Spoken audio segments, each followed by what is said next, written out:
ان اصولوں کے لیے ایک پری ریکویزٹ بھی ہے۔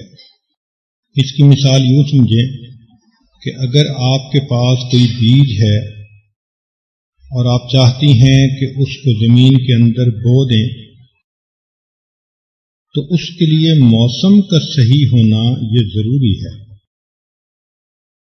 اگر سخت سردی ہو یا سخت گرمی ہو تو ایسے میں اگر بیج بو بھی دیے جائیں تو وہ نہیں اگا کرتے، حالانکہ آپ نے پانی بھی دیا، ضروریات بھی پوری کی، مگر موسم کے صحیح نہ ہونے کی وجہ سے وہ پودا اگ نہ سکا۔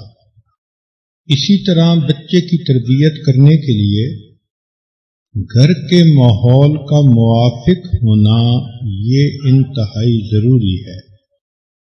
اگر گھر کا ماحول موافق نہیں ہوگا تو آپ جتنی مرضی کوشش کر لیں بچے کی تربیت نہیں ہو سکتی۔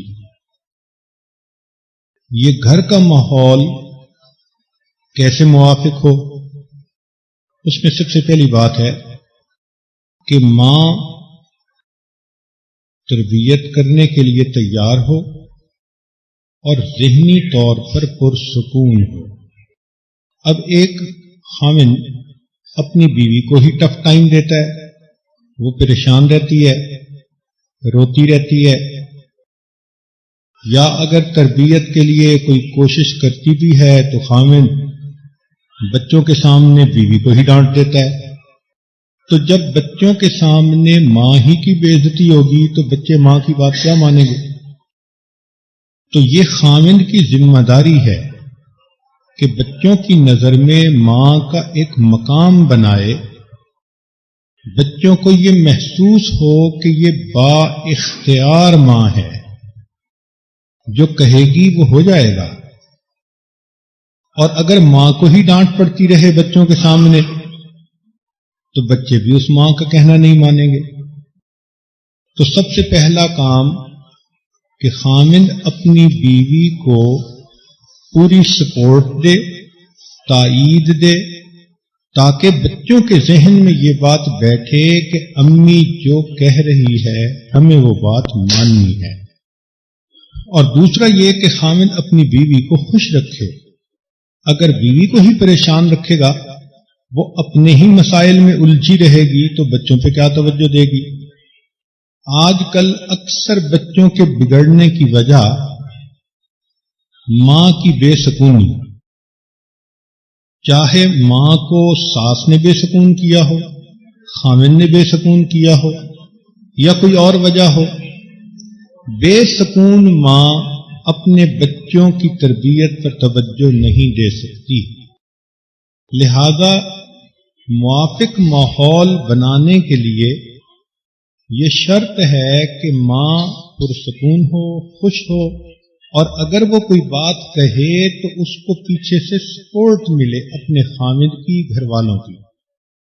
کئی مرتبہ ایسے ہوتا ہے کہ میاں بیوی کے اپنے ہی درمیان ڈفرنس آف اوپینین ہو جاتا ہے، ماں کچھ کہہ دیتی ہے، باپ کچھ کہہ دیتا ہے۔ تو ایسی صورتحال میں میاں بیوی کو چاہیے کہ وہ الگ بیٹھ کر آپس میں ڈسکس کر لیں اور کسی ایک نتیجے پر پہنچ کر پھر بچے سے بات کریں۔ بچوں کے سامنے جب دو اوپینین آئیں گی تو بچے کنفیوز ہو جائیں گے، نہ وہ باپ کی سنیں گے نہ وہ ماں کی سنیں گے۔ کئی جگہوں پر یہ دیکھا گیا کہ بچوں کے سامنے ہی میاں بیوی جھگڑا شروع کر دیتے ہیں۔ ایک تو یہ بڑی مصیبت ہے کہ شادی کے کئی سال تک یہی طے نہیں ہوتا کہ گھر میں بات کس کی مانی جائے گی۔ بیوی چاہتی ہے بس میری ہر بات مانی جائے، خاوند چاہتا ہے میری ہر بات مانی جائے۔ تو اصول اس میں یہ ہے کہ میاں بیوی دونوں کو اللہ کی بات ماننی چاہیے۔ جب دونوں اللہ کی بات مانیں گے تو آپس میں اتفاق ہو جائے گا۔ اپنی اپنی منوائیں گے تو پھر یہ جھگڑا ساری عمر چلتا ہی رہے گا۔ تاہم دستور تو یہی ہے کہ گھر خاوند کا ہوتا ہے اور اللہ تعالیٰ نے اسی کو گھر کا بڑا بنایا ہے، تو جیسے اس کی منشا ہو، مرضی ہو، بیوی اپنے بچوں کو اسی طرح تربیت دے۔ اگر کوئی معاملہ ہو تو اس کو بچوں سے ہٹ کر آپس میں بات کرنی چاہیے۔ تو خاوند کی بھی ذمہ داری ہے، بیوی کی بھی ذمہ داری ہے۔ کئی جگہوں پر دیکھا گیا کہ خاوند سمجھتے ہیں کہ تربیت تو بیوی کی ذمہ داری ہوتی ہے۔ بیوی کی ذمہ داری ہے، مگر بیوی کو سپورٹ کی ضرورت ہے، مدد کی ضرورت ہے۔ تو خاوند کو چاہیے کہ وہ اس کو بیک اپ کرے، اور بیوی کی یہ ذمہ داری ہے کہ بچوں کی نظر میں باپ کی عظمت کو بٹھائے، ان کو سمجھائے کہ یہ تمہارے ابو ہیں۔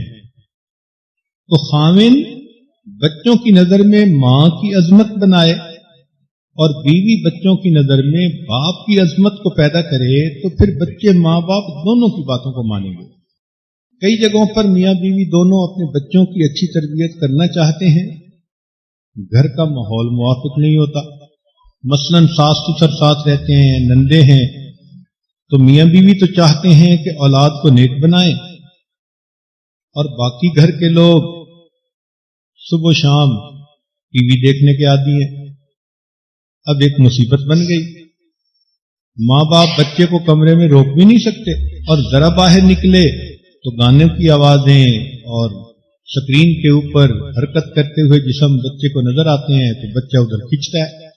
تو ایسے میں ماں باپ کو چاہیے کہ وہ اپنے والدین سے یہ ریکویسٹ کریں کہ ہم اپنے بچے کو نیک بنانا چاہتے ہیں، برائے مہربانی ہمارا تعاون کریں۔